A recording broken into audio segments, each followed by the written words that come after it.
is also known as the Minto-Morley reforms. So today we will study about this act. So let's start. The Indians were not satisfied with the reforms introduced by the Act of 1892. The act had failed to satisfy even the moderates among the All India Congress.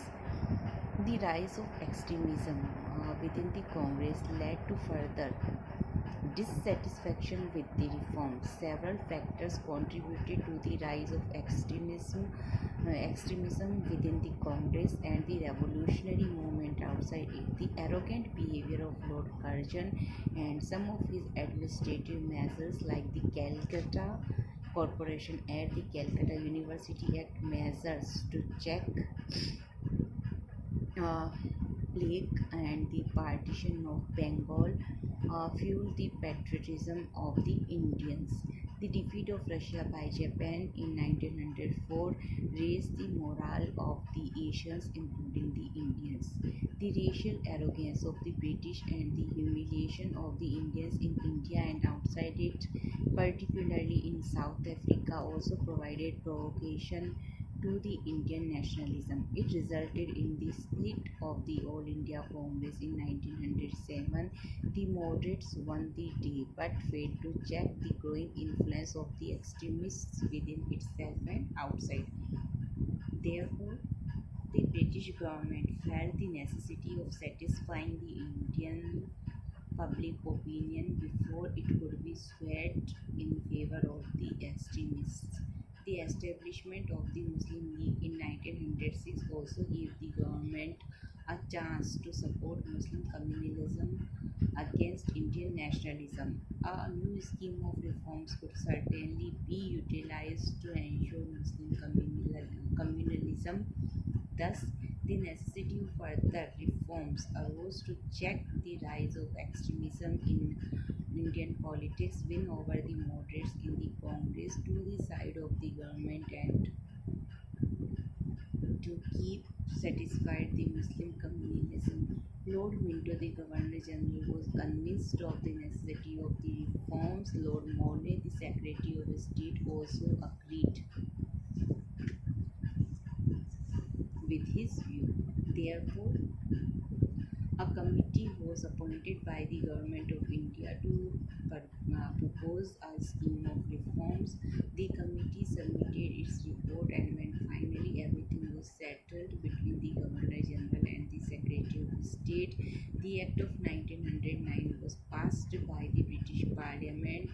That is why the new scheme of reforms has been called the Minto-Morley reforms.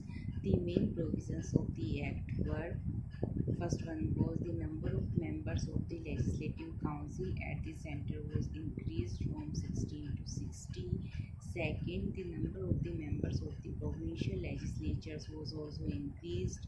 It was fixed at 50 in the provinces of Bengal, Madras, and Bombay, and for the rest of the provinces it was 30. The members of the legislative councils, both at the centre and in the provinces, were to be of four categories.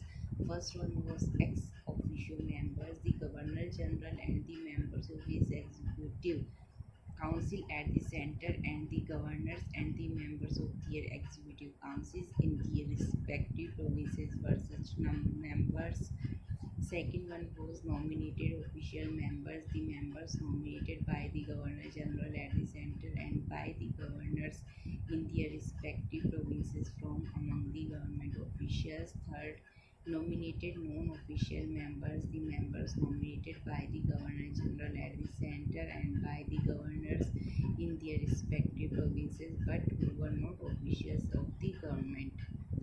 Fourth, elected members, the members elected by different categories of the Indian people.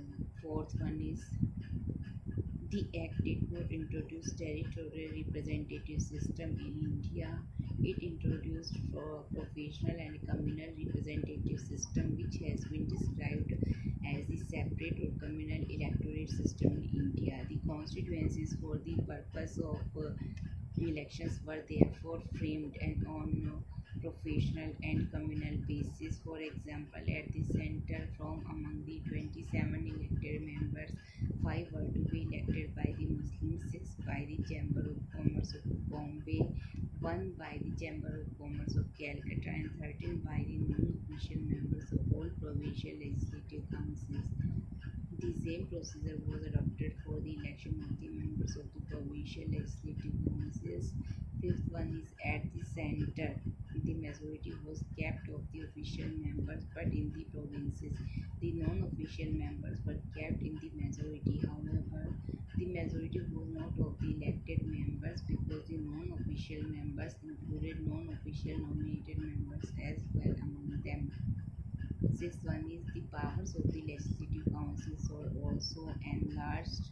The members were permitted to discuss the budget, suggest amendments, and even to vote on them, except in case of those items which were included in the budgets as a non-votable items. They could initiate legislation concerning public welfare, could vote on the bills presented by the government, and could ask questions from the members of the executive council. Supplementary questions could also be asked by the members who had put up the original questions, but the Governor General and the governors were empowered to refuse the advice of the concerned legislative council. The Secretary of State for India was empowered to increase the number of the executive councils of Madras and Bombay from 2 to 4, and the Governor General was also given this power concerning the rest of the provinces, but with the prior permission of the Secretary of State. Two Indians were already nominated to the Council of the Secretary of State for India in 1907. In 1909, the Governor General was also empowered to nominate one Indian member to his Executive Council.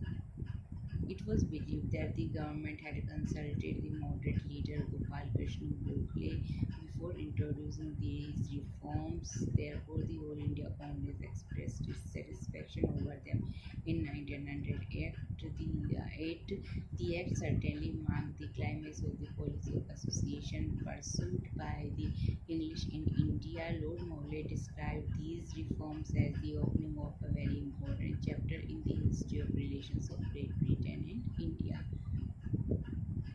The increase in the number and powers of the members of the legislative councils and the introduction of the principle of election to them were steps towards gradual establishment of parliamentary government in India. Though the framers of the act had no such intention, it was expressed in the Montfort report that they proved a decided step forward on a road leading at no distant period to a stage at which the question of responsible government is bound to present itself.